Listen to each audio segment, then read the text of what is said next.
She walked into the restaurant, believing it was the beginning of her forever. By the end of the night, forever had been rewritten. Hello, viewers. Can you take a minute to subscribe to my channel?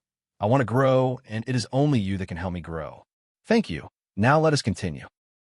The hum of voices filled the air, a steady blend of laughter, polite chatter, and clinking glasses. The restaurant glowed with the kind of warmth only a new beginning could carry. Walls painted in earthy tones hugged the room with an inviting calm, while golden sconces gave a soft, romantic shimmer to every corner. Tables dressed with simple white linens carried flickers of candlelight that made the whole evening seem alive. This wasn't just another opening night. For Maris Ellington, this was the culmination of months of sleepless nights, endless lists, and nerves frayed to their edges. She had imagined it again and again, walking through these doors and seeing her work come to life. But even more than that, she had imagined Daxon by her side, his proud smile telling her silently that he saw her, that he believed in her, that he was hers. Tonight was supposed to be the night that stitched together the story of their future. The restaurant, owned by a client who trusted Maris with the entire event, had been her chance to prove herself. Not just to the culinary world or the industry of event planners watching closely, but to herself and to Daxon. She wanted him to see her not as the girl fumbling through her 20s, not as someone holding on to dreams too big for her hands, but as a woman who could build something beautiful out of nothing. She wanted him to be proud. Her heels clicked softly against the polished floor as she moved between tables, greeting guests, adjusting minor details only she would notice. The slightly crooked flower arrangement, the candles needing a touch more height. She was meticulous, but in a way that made everything better, brighter. Maris carried a notebook in her clutch, though she barely opened it. Every detail had been etched in her mind days before. Daxon was late. Of course, he was late. He had texted earlier that he'd be running behind because of work stuff, and Maris had chosen, as always, to believe him. She smoothed the front of her emerald green dress and glanced toward the entrance, her pulse quickening each time the door opened. She wanted to see him stride in, handsome as ever, with that smile that once made her knees weak. The thought of his arms sliding around her waist, of him whispering, "You did amazing," kept her standing tall despite the nerves crawling up her spine. Lyra Thompson, her best friend, caught her scanning the door for the 10th time and arched an eyebrow. "Don't cheer yourself up, Maris. He'll show. And even if he doesn't, this place looks incredible. You look incredible. That's enough." Lyra, with her bluntness and bold lipstick, had been the anchor Maris clung to through every storm. Tonight, she was the voice Maris needed, though her heart ached with its own expectations. "I just want him to be here," Maris admitted softly, her eyes darting once more to the entrance. "It's important. To me. To us." Lyra sighed, giving her a half-smile. "Then he'd better walk through those doors before I drag him in myself." Maris laughed, though it was thin, weighed down by something she couldn't name. She turned her attention back to the guests, the speeches, the unveiling of the menu, everything she had orchestrated to perfection. The sound of cutlery and wine glasses being lifted filled the air. Laughter rippled through the space as waiters moved gracefully between tables, serving the signature dishes the restaurant hoped would become the talk of the city. The owner, a warm man named Mr. Delgado, clapped her on the shoulder. "This is better than I could have imagined. You've outdone yourself, Maris." His words gave her a jolt of pride, one that wrapped her heart like a blanket. She glanced at her phone, at the unread message thread with Daxon, and let herself believe that when he arrived, everything would fall into place. But time stretched. The event buzzed on, guests sipping, laughing, praising the design, the menu, the atmosphere.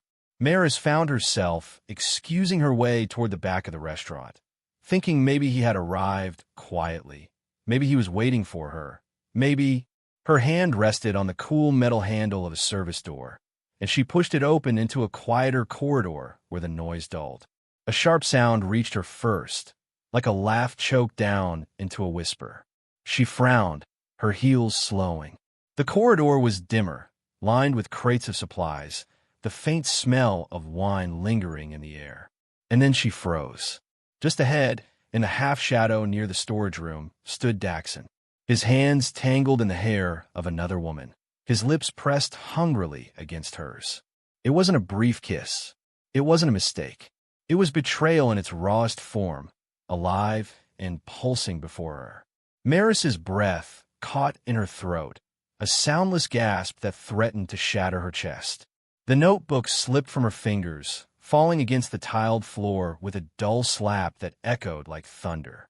Daxon's head jerked up, his eyes wide, his mouth parting as if he had been caught in a crime. The woman turned slowly, her smirk unbothered, her lipstick smeared in a shade too vivid. Ivana Cruz.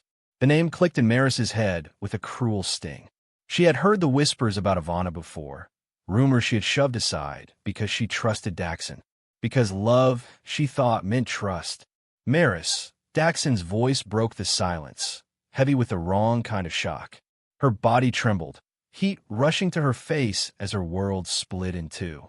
She didn't stay to hear his excuses, didn't stay to watch Ivana's smug expression. She turned and walked back through the corridor, her pulse hammering in her ears. The restaurant's glow blurred, voices merging into meaningless static.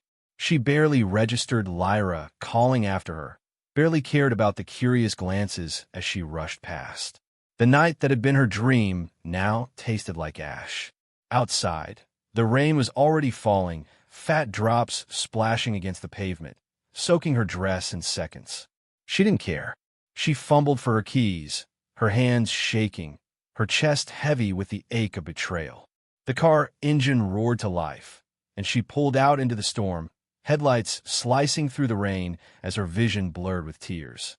Her heart, once full of hope, now felt like glass, shattered by the very person she trusted most. And as the wipers struggled to clear her view, as the road darkened under the weight of the storm, she had no way of knowing that heartbreak was only the beginning, that tonight, everything was about to change. The rain blurred the world into streaks of silver and black, each droplet striking the windshield like tiny stones hurled from the sky. Maris gripped the steering wheel tighter, her knuckles whitening, her breath shallow and uneven. The restaurant lights faded into the distance behind her, swallowed by the curtain of water. Her heart thudded in her chest, faster than the wipers could keep up with. Betrayal clung to her like a second skin, suffocating and impossible to peel away. She could still see them. Daxon's hands tangled in Ivana's hair, the smug curve of Ivana's lips, the look of startled guilt in Daxon's eyes. It replayed over and over, like a cruel film on loop. Every time she blinked, it was there again. Her tears joined the storm outside, distorting the lines of the road as she tried to focus.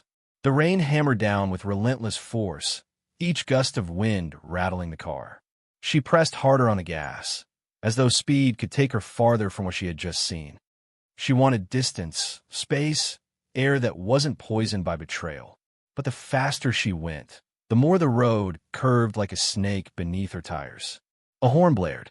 Maris jolted, her heart leaping into her throat as headlights flared directly in her path.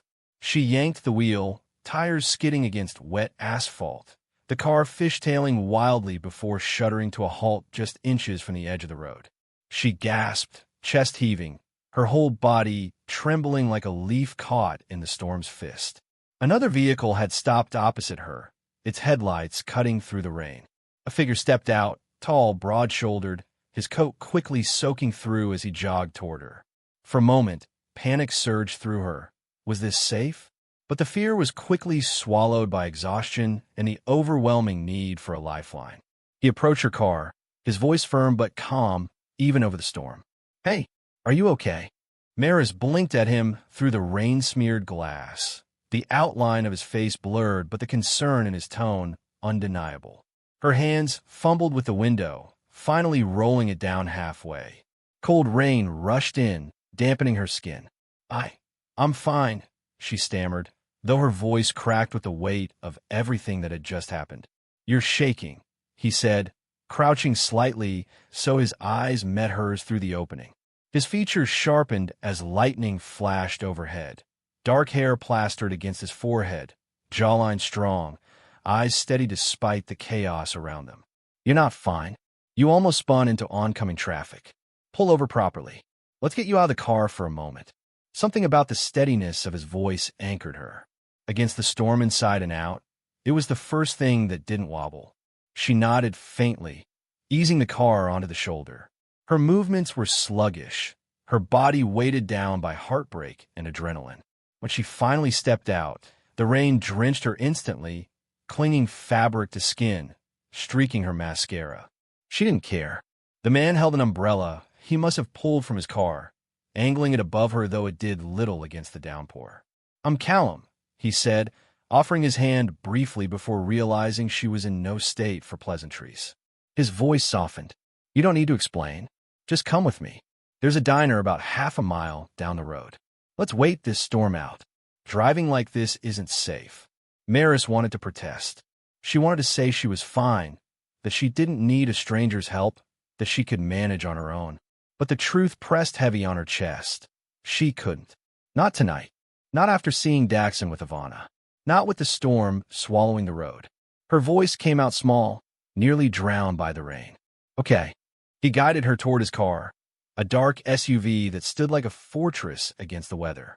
She slid into the passenger's seat, the interior smelling faintly of cedar and rain.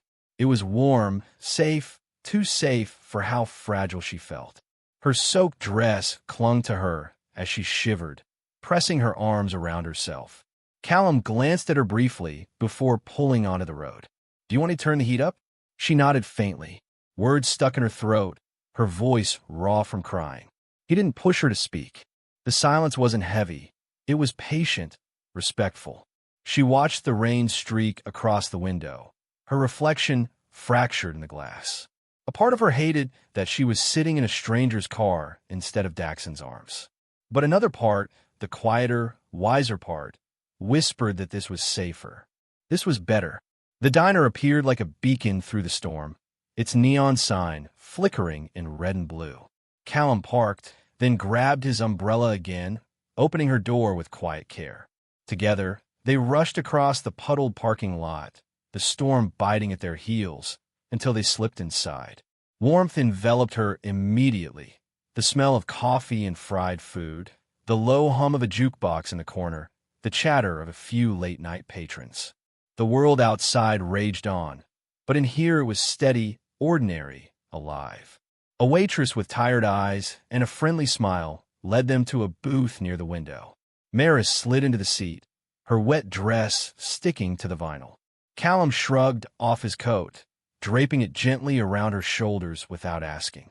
It was too big, smelled faintly of rain and soap, but the gesture lodged itself in her chest. "Coffee?" the waitress asked, pen poised. "Yes, please," Callum said, glancing at Maris. She gave the faintest nod, so he added, "Two, and maybe some pie. Apple or cherry?" "Apple." When the waitress left, silence returned. Maris stared at the steam rising from the coffee machine across the room, her hands clutching the edge of the table as though it could ground her. Callum leaned back, not crowding her, just present. His voice was gentle when he finally spoke. "Bad night." Her laugh cracked, bitter and fragile. "You could say that.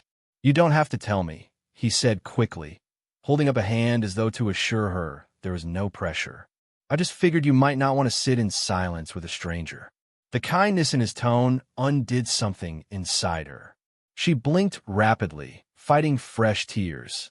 "I saw something I can't unsee," she whispered, "and it felt like everything I believed about my life was a lie." Callum didn't flinch, didn't press for details. He just nodded slowly, his expression soft. "That's rough. I'm sorry." The coffee arrived, hot and comforting, the scent wrapping around her like a blanket. She wrapped her hands around the mug, letting the warmth seep into her chilled fingers. For the first time that night, her breathing began to steady. She didn't know this man, didn't know him, her story, yet his presence felt like a pause button in the chaos, a reminder that the world still held moments of safety. They sat in companionable silence for a while, sipping coffee, the storm lashing against the diner windows like a beast held at bay. Callum eventually asked about lighter things, the weather, the music from the jukebox, the pie that turned out to be surprisingly good. His questions weren't probing, just enough to keep her from drowning in her own thoughts. Maris found herself laughing once, a small, reluctant sound that surprised her. Callum smiled faintly at the sound, then looked away as though to give her space to reclaim it. By the time the rain began to ease, Maris felt the first threads of calm weaving back through her. She wasn't healed. The wound was fresh, raw, bleeding. But for the first time since she'd opened that service door at the restaurant, she didn't feel like she was suffocating. When Callum offered to drive her home, she hesitated, torn between pride and exhaustion. Finally, she nodded. "Thank you for all of this." He gave her a small smile, the kind that didn't demand anything in return. Everyone needs someone on nights like this. Tonight just happened to be me. She didn't know it yet, but those words would echo in her heart long after the storm had passed. The storm had dwindled to a soft drizzle by the time Callum pulled into the quiet street where Maris lived. The wipers brushed rhythmically across the windshield, their steady swish filling the silence between them. Maris sat with her fingers curled into Callum's coat, the weight of it grounding her, the warmth lingering even though the heater hummed low in the car. Outside, the street lamps glowed weakly, their lights spilling across slick pavement like fragile halos. She stared at her front door, the place she had walked through countless times before, but tonight it felt unfamiliar, foreign, like the home inside no longer belonged to her. She didn't move. She couldn't. Her chest tightened at the thought of being alone with the echoes of what she had seen. Daxon's face, Ivana's laugh. It would all come back the moment silence settled around her. She wasn't ready for that. Callum seemed to sense it. His hand stayed on the wheel, his gaze forward. He didn't rush her, didn't fill the air with empty words. When he finally spoke, his tone was careful, as though he knew she might shatter if pressed too hard. "You don't have to go in yet. We can sit here a while." Her throat tightened, gratitude and sorrow tangling together. "I don't want to keep you." "You're not keeping me," he said simply. "If I wanted to leave, I'd already be gone." His steadiness wrapped around her like the coat on her shoulders. She swallowed hard, blinking back the tears that threatened again. "You don't even know me." "True," he agreed. "But I know what it looks like when someone's breaking, and I know no one should go through that alone." Something inside her cracked. She pressed her palms over her face, a sob escaping before she could hold it in. The storm outside had calmed, but the one inside her raged on, all sharp edges and hollow spaces. Callum didn't speak. He didn't reach for her. He just let her cry, the sound of her brokenness filling the car until she had nothing left but silence and the ache of emptiness.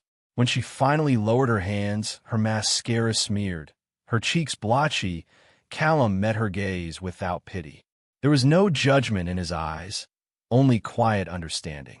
It steadied her more than any words could. "Do you want me to walk you in?" he asked after a while. She hesitated, then shook her head. "No, I think I need to do this part on my own." He nodded, as though that answer was exactly the right one. She gathered herself, clutching his coat tighter before reluctantly sliding it off her shoulders. "Thank you," she whispered, folding it neatly and placing it on the seat between them. Callum glanced at the coat, then back at her. "Keep it, just for tonight. It's not alone. It's something to remind you you're not alone in this." Her chest swelled, her throat aching with unshed words. She wanted to argue, to insist she couldn't take it, but the truth was she needed it. She nodded faintly, fingers brushing the fabric again before she slipped out of the car. The rain kissed her skin softly now, no longer a storm, but a reminder of what she had survived tonight. She stood at her door, his headlights glowing behind her, and turned back once. Callum gave her a small nod, nothing dramatic, just steady and sure. Then she stepped inside, the door closing behind her with a final click. The house was silent, too silent. Every room seemed to echo with memories of Daxon, his laughter in the kitchen, his shoes kicked off by the door, his jacket draped across the back of the chair. The betrayal hung in the air like smoke, suffocating and impossible to escape. Maris leaned against the door, sliding down until she was sitting on the floor. The tears came again, slower this time, heavy with grief rather than shock. She pressed Callum's coat to her chest, burying her face in it, clinging to the faint scent of rain and cedar. It was the only solid thing in a world that suddenly felt like it was crumbling around her. The hours crawled by. Sleep didn't come easily. When it finally did, it was restless, broken by flashes of memory she wished she could erase. But morning eventually arrived, pale light spilling across her room, exposing the mess of tissues and the swollen redness of her eyes. She forced herself up, every movement heavy, but determination whispered faintly beneath the pain. She couldn't stay here, drowning. She needed to breathe, to move, to piece together what had shattered.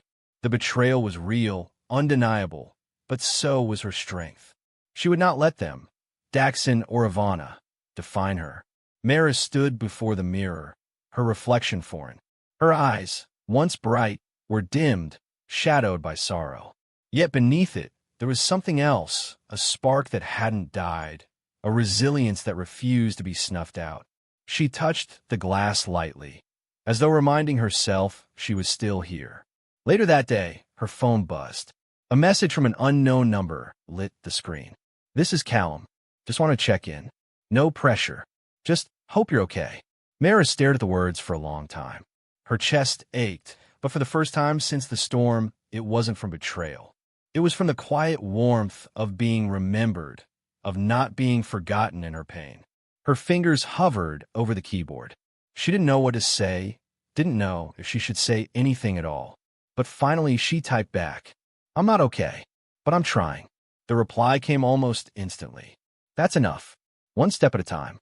And in that moment, as simple as it was, Maris felt something stir within her. She wasn't healed. She wasn't whole. But she was moving.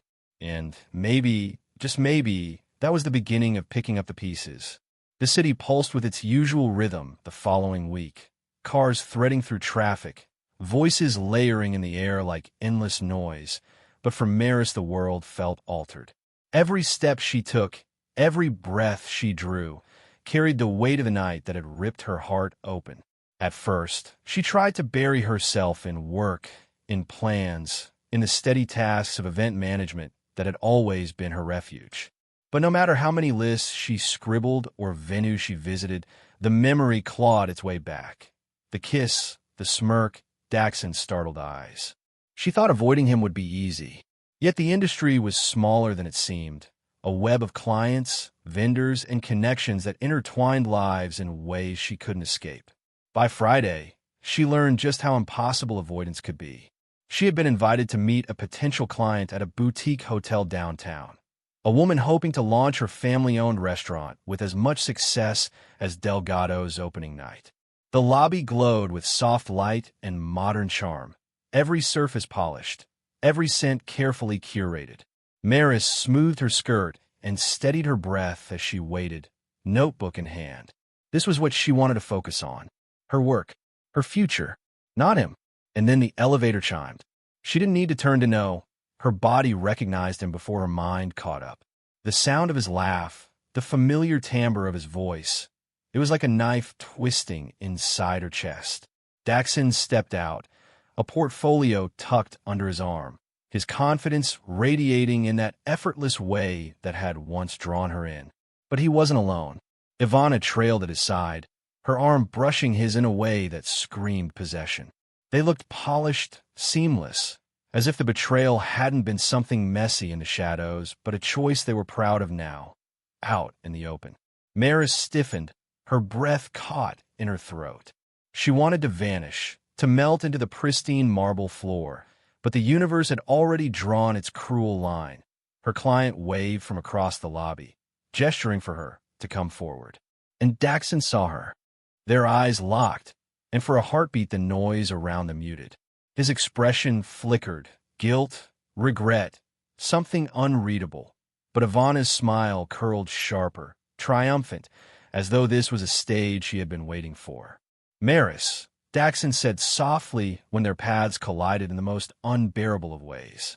Her spine straightened, her chin lifting. She refused to crumble. Not here, not in front of them. "Daxon." She turned slightly, enough to acknowledge Ivana with the barest nod, her voice cool. Ivana. Ivana's smirk widened. Small world, isn't it? Maris didn't answer.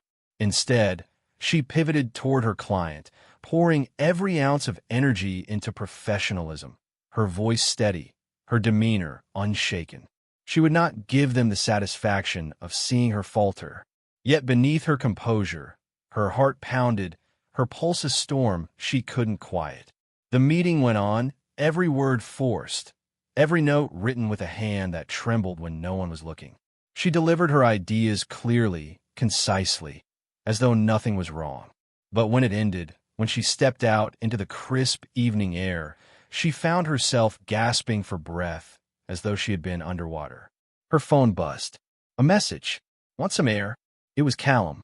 She hadn't told him about the meeting, hadn't explained the way Daxon haunted every corner of her world.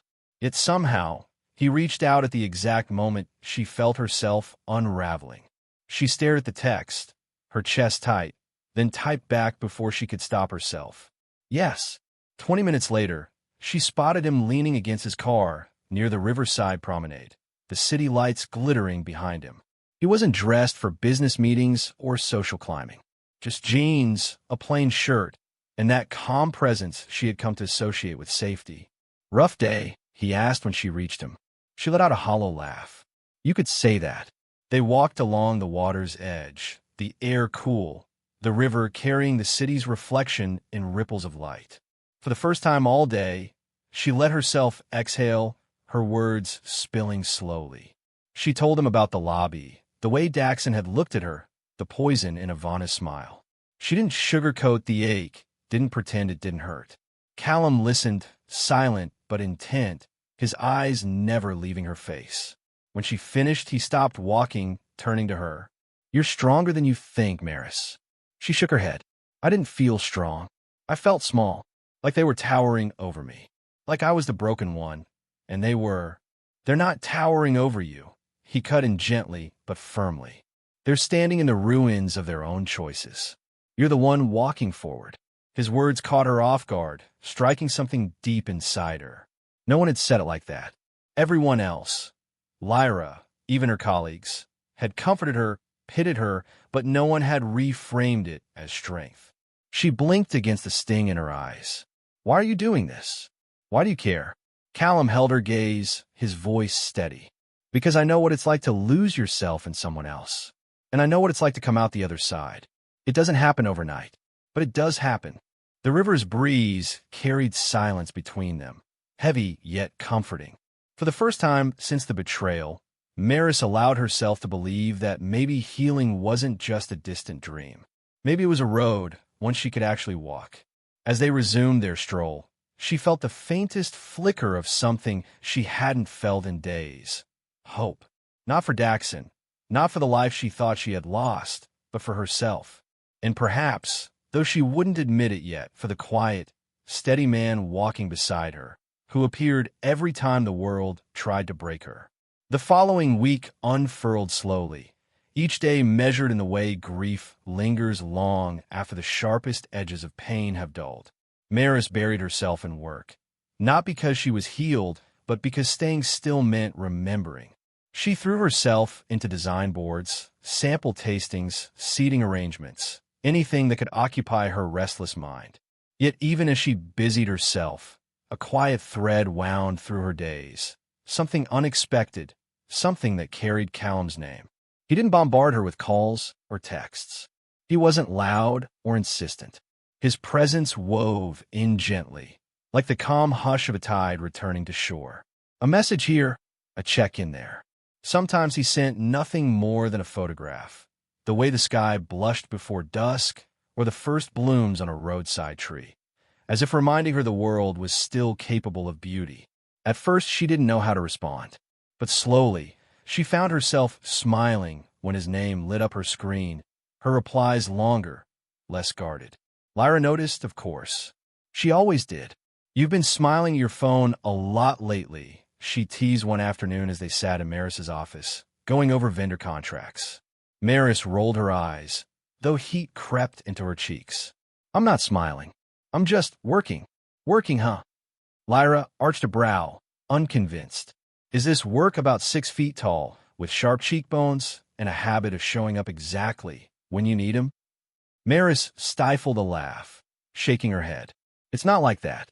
He's just kind, steady, the kind of person you can breathe around. Lyra's teasing softened into something gentler. Then maybe don't push that away. Especially after she stopped herself, but the shadow of Daxon's name lingered between them. Maris looked down at her notes, her chest tightening. I'm not ready for anything like that. Not now. Fair, Lyra said.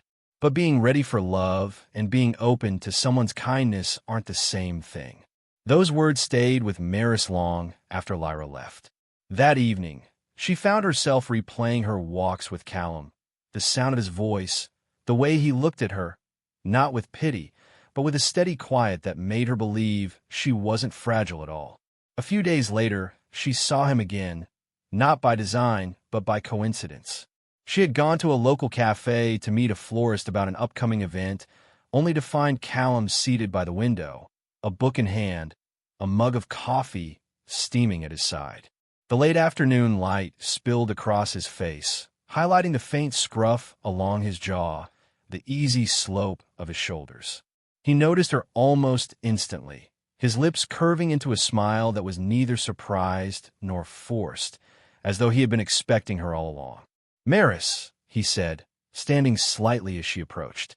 Callum, she replied, her voice softer than she intended. She gestured to his table. Do you mind if? Not at all, he said quickly, pulling out the chair across from him.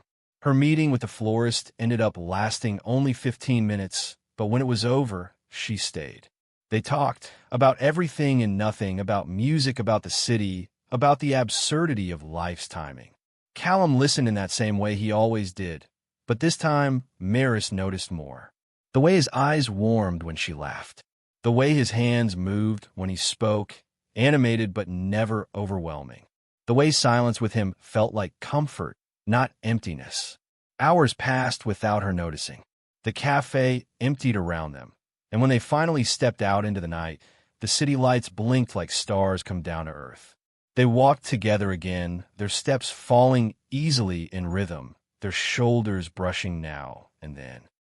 At one point, Callum glanced at her, his tone playful. You know, for someone who says she isn't ready to smile again, you've been doing it a lot tonight. She looked away quickly, flustered. Maybe that's your fault. The words slipped out before she could catch them, and for a moment, they both froze. But then Callum's lips curved into the faintest smile. Not smug, not teasing, just quietly pleased.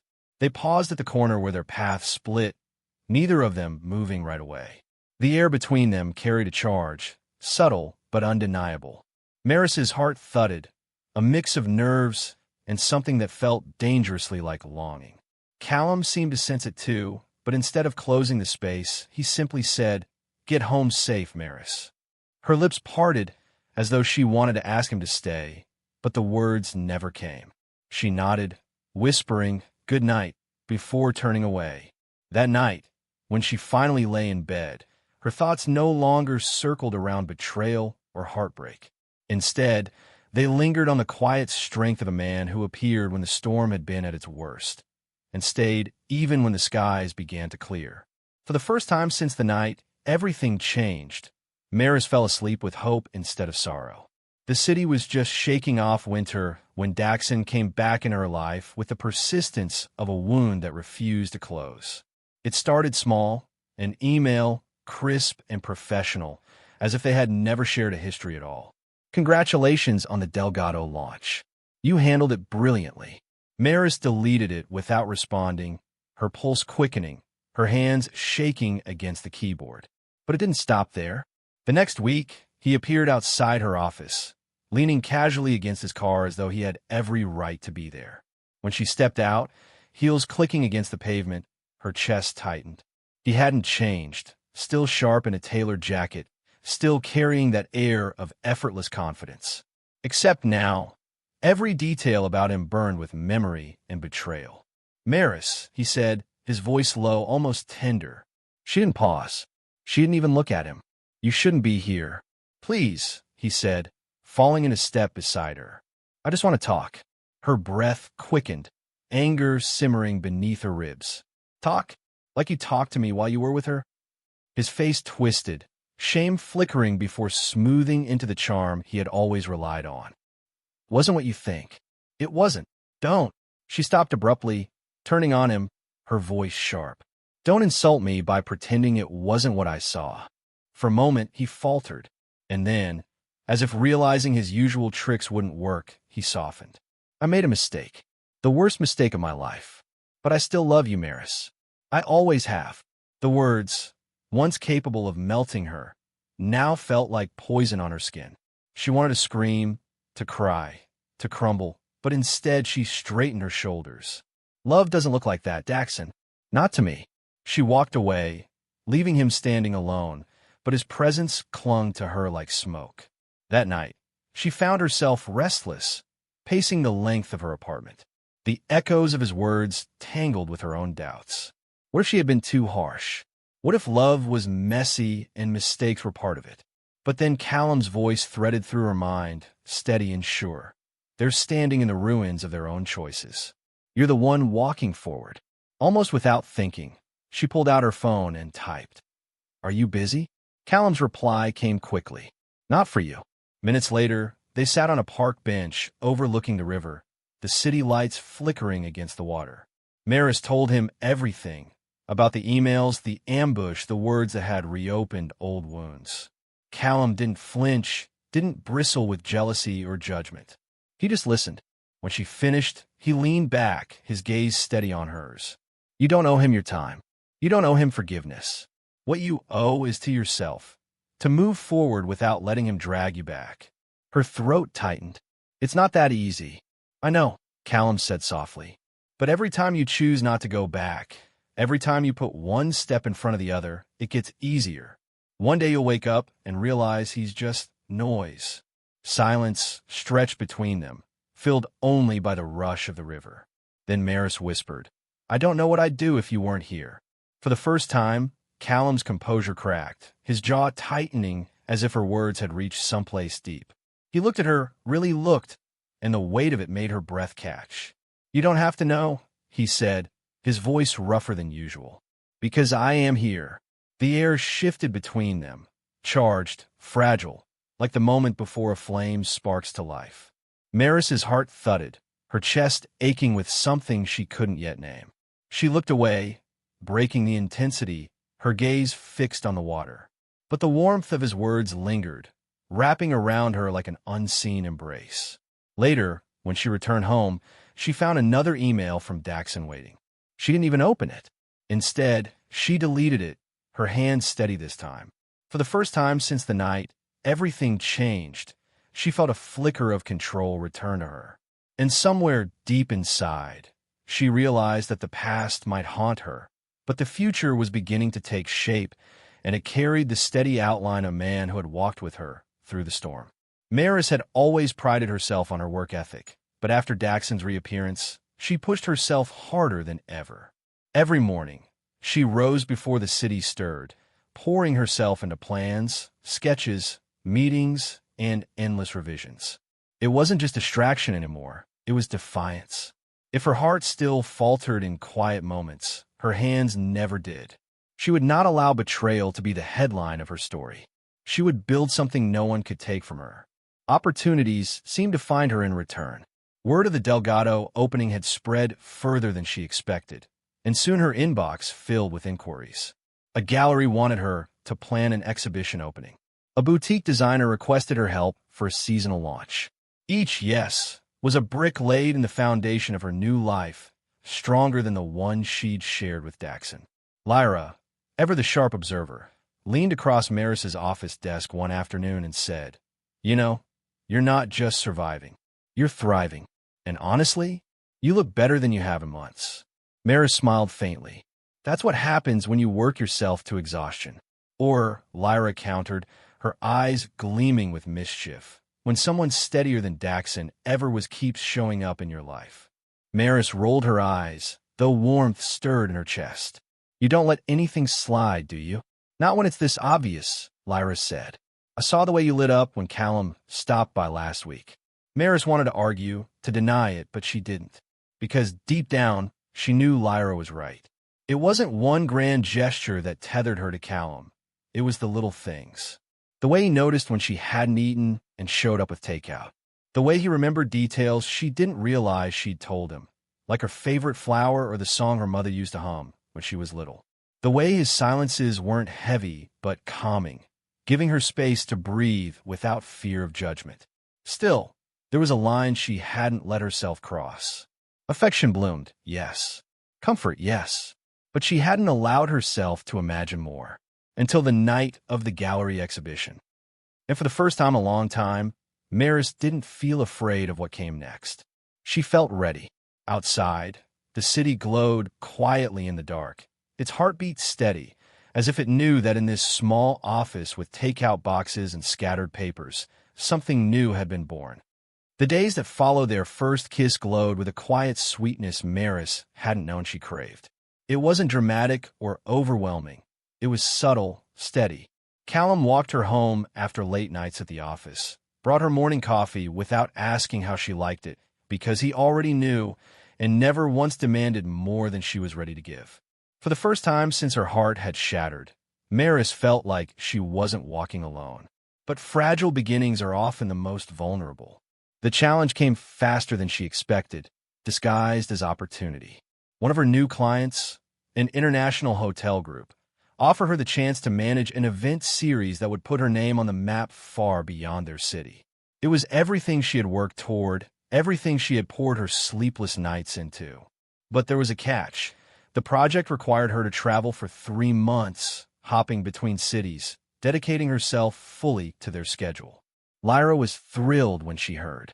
Maris, this is it.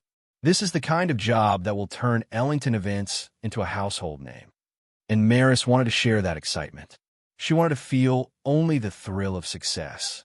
But when she looked at Callum later that evening, sitting across from her at their favorite little corner bistro, her stomach twisted. "What's wrong?" he asked, reading her too easily as always. She hesitated, swirling her glass of water. "They want me for 3 months. Out of the city. Practically unreachable except for work." For a moment, his face was unreadable. Then he leaned back, exhaling slowly. "That's huge. I know," she said, her throat tight. "But I don't want to lose what we're building. And I'm scared that if I step away, if I choose this, I'll be choosing against us." Callum reached across the table, his fingers brushing hers. "Maris, don't ever think of it that way. If you take this, you're choosing you. And if what we're building is real, 3 months won't break it." His words should have soothed her, but fear gnawed at the edges of her resolve. Because she knew what distance could do. She had seen how love could bend, twist, and collapse when tested. And though Callum wasn't Daxon, the scars Daxon left had trained her to expect abandonment when she reached too high. 2 nights later, her fears clawed deeper. Daxon appeared again, not at an event this time, but at her office, smug and uninvited. He leaned against her desk as though he still had a place there. "You think this thing with Callum is going to last?" he sneered. "Go ahead, take your big project. See how patient he is when you're gone. Men don't wait, Maris. Not for women like you." His words poisoned the air, dragging her back to every doubt she tried to bury. She threw him out, her voice trembling but firm, yet the venom clung long after the door shut. That night, Callum found her pacing her apartment, her eyes restless. She confessed everything. The offer, the doubts, Daxon's intrusion, the fear of losing what had barely begun. He listened, silent until she had exhausted every thought. Then he took her hands, grounding her. "Maris, don't let him live in your head rent-free. Don't let his betrayal define your choices. You have a chance to grow into everything you're meant to be. And I want that for you, even if it means waiting." Her eyes stung. "What if you realize I'm not worth it?" His gaze softened, unshakable. "Then you don't know me at all. I don't walk away from what matters. And Maris, you matter." The sincerity in his voice threatened to break her, not from pain, but from the terrifying hope that maybe, just maybe, love could be different this time. Still, the decision weighed heavy. 3 months apart was no small test. And though she longed to believe in Callum's steadiness, her heart quivered under the shadow of past wounds. As she lay awake that night, staring at the ceiling, she realized this was the moment that would decide not just her career, but her future with Callum.